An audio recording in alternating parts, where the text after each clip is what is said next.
जी अस्सलाम वालेकुम। मेरा नाम शगुफ्ता। 4 बच्चे हैं जी, मजदूर हैं। 2 बच्चे ते बंदा दिहाड़ीदार है, काम कर नहीं सकता। कोई दिहाड़ी लग गई, कोई ना खाण पीण जोगा, कोई शै नहीं गा।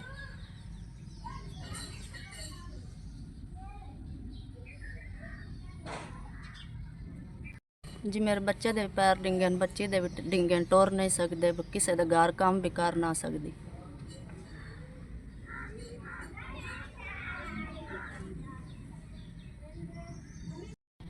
जी बच्चे कमा भी ना सकदी, किसी दे घर जा भी ना सकदी। मंजी ते बैठे होन ते डह सकदे न, नहीं उठ सकते, नहीं टुर सकते, किसी काम जोगे ही नहीं बच्चे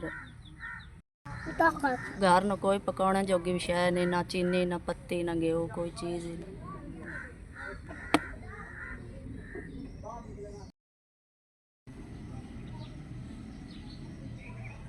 मेरे भरावा थोड़ा गले 5000 लाभ गया, दुआ देसा बच्चे खासन दुआई देसा।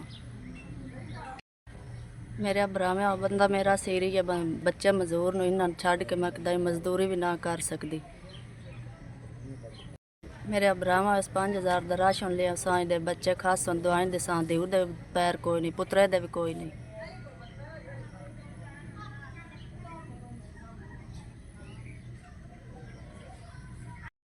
मेरा भरावा दुआ तो इलावा मैं की दे सकती।